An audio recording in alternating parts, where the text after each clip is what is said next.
It was Judgment Day in Dilshan murder case. The Chennai court today sentences retired army officer Kandaswamy Ramaraj to life imprisonment in the Dilshan murder case. बच्चों की शरारतों के कारण पड़ोसियों के बीच लड़ाइयां काफी होना तो आम बात है, पर इतनी छोटी सी बात के लिए किसी बच्चे पर गोली चला दी जाए तो 13 साल के दिलशान ने भी कुछ बादामों के लालच में आर्मी कैंटोनमेंट की दीवार फांदी थी।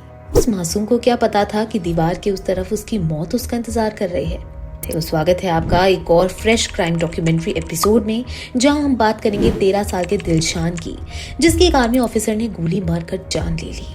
दिलशान का कसूर बस इतना सा था कि उसने आर्मी कैंटोनमेंट में जाके बादाम के पेड़ से कुछ बादाम चुराने की कोशिश की।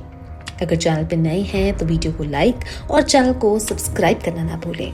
आज के केस की शुरुआत होती है चेन्नई के न्यू फोर्ट ग्लेसेस ऑफिसर्स एनक्लेव से, जो एक आर्मी क्वार्टर है। जाहिर सी बात है कि आर्मी कैंटोनमेंट में सिक्योरिटी तो टाइट होगी ही, पर इस आर्मी क्वार्टर की एक खास बात थी, इसके बगीचे में लगा हुआ एक बादाम का पेड़। आर्मी कैंटोनमेंट के कुछ ही दूर इंदिरा गांधी नगर नाम की एक बस्ती थी। उस बस्ती के बच्चे अक्सर खेलते खेलते आर्मी क्वार्टर की तरफ आ जाया करते थे। एक दिन ऐसे ही दिलशान और उसके दोस्तों की नजर दीवार के उस पार पेड़ पर लटक रहे उन बादामों पर पड़ी। सभी बच्चों ने बिना कुछ सोचे समझे बादाम तोड़ने आर्मी क्वार्टर की दीवार फांद दी। ऐसे ही सिक्योरिटी गार्ड की नजर बच्चों पर पड़ी, उसने उन्हें डांट लगा दी। पर बच्चे तो बच्चे होते हैं, वो अपनी शरारतों से कहां बाज आने वाले थे। उस दिन के बाद से दिलशान और उसके दोस्तों ने दीवार फांद कर और चुपके से बादाम चुराकर भागने के सिलसिले को कई बार दोहराया। उसे कई दफा डांट भी पड़ी, जिसका अब उन पर मानो कोई असर नहीं हो रहा था। पर 3 जुलाई को बादाम चुराने वाले इस किस्से का हमेशा के लिए अंत हो गया। 3 जुलाई 2011 की दोपहर 1:30 बजे दिलशान हमेशा की तरह अपने दोस्तों के साथ बादाम चुराने आया। उसके दोस्त पिछली बार पड़ी डांट से काफी डरे हुए थे, पर दिलशान को तो बादामों से मतलब था। उसने बिना डरे अकेले ही आर्मी क्वार्टर की दीवार फांद कर अंदर छलांग लगाई। दिलशान के दोस्त दीवार के इस तरफ खड़े उसका इंतजार कर रहे थे। जैसे दिलशान पेड़ पर चढ़ा, आर्मी क्वार्टर के अंदर से गोली चलने की आवाज सुनाई दी। दिलशान के दोस्त घबराकर अपने घर भाग गए और उसके परिवार वालों को इस बात की खबर थी। 13 साल का दिलशान अपने 4 भाई बहनों में सबसे छोटा था। उसने 5वीं क्लास के बाद पढ़ाई छोड़ दी थी और वो अपने बीमार पिता के काम में उनका हाथ बटाता था, जो कि पेशे से कारपेंटर थे। जब दिलशान के परिवार वाले उसके दोस्तों के साथ लौटे तो उन्हें दिलशान जमीन पर बेहोश मिला। दिलशान को पास के सरकारी अस्पताल ले जाया गया, जो आर्मी कैंप से 2 किलोमीटर की दूरी पर था। करीब 4 घंटों तक आईसीयू में रखने के बाद शाम 5:30 बजे डॉक्टर ने दिलशान को मृत घोषित कर दिया। अस्पताल वालों का ये कहना था कि दिलशान को जब यहाँ लाया गया तब उसकी हालत बेहद ही क्रिटिकल थी। पोस्टमार्टम होने के अलावा कुछ ही देर बाद फाइनेंस मिनिस्टर ओ पनीर सेल्वम ने मृतक के परिजनों को 5 लाख रुपए का चेक दिया।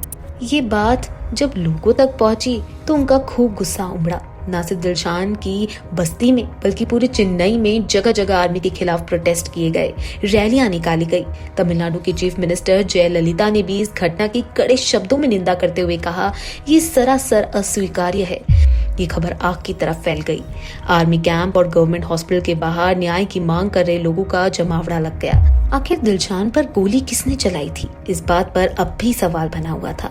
हादसे के बाद आर्मी क्वार्टर को तुरंत इन्वेस्टिगेशन के लिए सील कर दिया गया। एक सीनियर ऑफिसर ने आर्मी के बचाव में बयान देते हुए मीडिया से कहा कि क्वार्टर के अंदर रह रहे किसी भी ऑफिसर को हथियार या पर्सनल गन्स रखना अलाउड नहीं है। यहाँ तक सिक्योरिटी गार्ड्स को भी प्रोटेक्शन के लिए सिर्फ लाठियां ही दी गई है। इतना ही नहीं, उसने ये तक कहा कि जरूरी तो नहीं है कि गोली आर्मी क्वार्टर के अंदर से ही चलाई गई हो सकता है बाहर से मिलिट्री पुलिस या फिर किसी सिविलियन ने गोली चलाई हो। चेन्नई स्टेट गवर्नमेंट और आर्मी दोनों के बीच लगातार तनाव बना हुआ था। 1 हफ्ते तक चली भारी भरकम इंटेरोगेशन के बाद पुलिस ने 10 जुलाई को ऑफिसर रामाराज की पिस्तौल बरामद की, जिससे उन्होंने दिलशान पर गोली चलाई थी। 2012 में चेन्नई कोर्ट ने रिटायर्ड आर्मी ऑफिसर कांदास्वामी रामाराज को आईपीसी की धारा 302 के तहत आजीवन कारावास की सजा सुनाई। मासूमियत में एक की गई छोटी सी शरारत की कीमत नन्हे दिलशान को अपनी जान देकर चुकानी पड़ी।